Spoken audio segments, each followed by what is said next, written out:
তার বাহিনী সন্দেশখালী সবাই জানে, সারা দেশের মানুষ জেনে গেছে যে সন্দেশখালীর অবস্থা কি।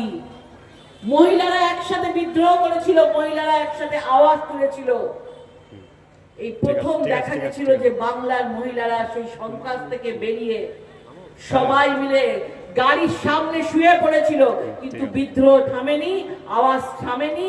ফাঁসি চাই বলে রাস্তায় নেমে গিয়ে পুরো ভেস্তে দিয়েছিল, প্রমাণগুলোকে সব নষ্ট করে ফেলেছিল, ফেলার পর সিবিআই হাতে দেওয়া হয়েছিল।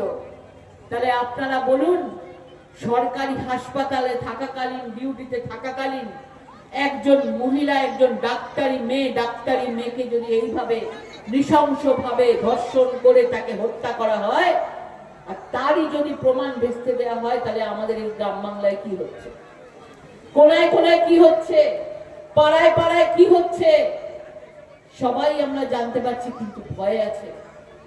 সকলকে বলবো, বাবারাও এখানে বসে আছেন, মায়েরাও বসে আছেন, তাদেরও মেয়ে আছে, তাদেরও বউ আছে, তাদেরও মায়েরা রয়েছে। সবাইকে এখানে বলে যাচ্ছি, আর না, অনেক হয়েছে। এবার জবাব দেওয়ার সময় এসছে। ইভিএম এর বোতাম, পদ্মফুল চিহ্নে বোতাম, কোনো কথা বলার দরকার নেই। পদ্মফুল চিহ্নে ভোট দিয়ে আপনারা এই সরকারকে 1 নিমিষে 2 সেকেন্ডের মধ্যে উৎখাত করে দিতে পারেন। বাংলায় ভারতীয় জনতা পার্টি সরকারকে নিয়ে আসতে পারেন।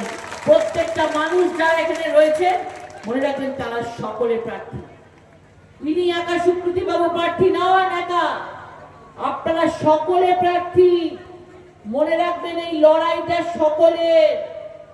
আশেপাশে যারা আছে সকলকে বলবেন, নিজের পরিবারকে বাঁচাতে গেলে, নিজের সমাজকে বাঁচাতে গেলে, নিজের বাংলাকে বাঁচাতে গেলে আমাদের সকলকে একজোট হতে হবে।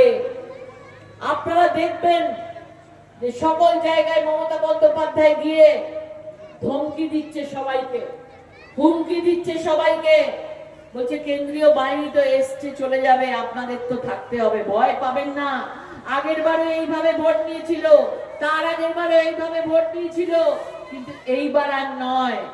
কেন্দ্রীয় বাহিনী এসছে কারণ আপনারা যাতে সুষ্ঠুভাবে ভোট দিতে পারেন, ভয় পাবেন না।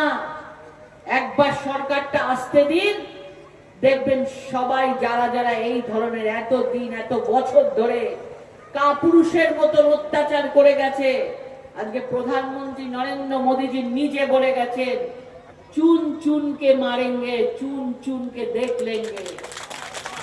আপনাদের সকল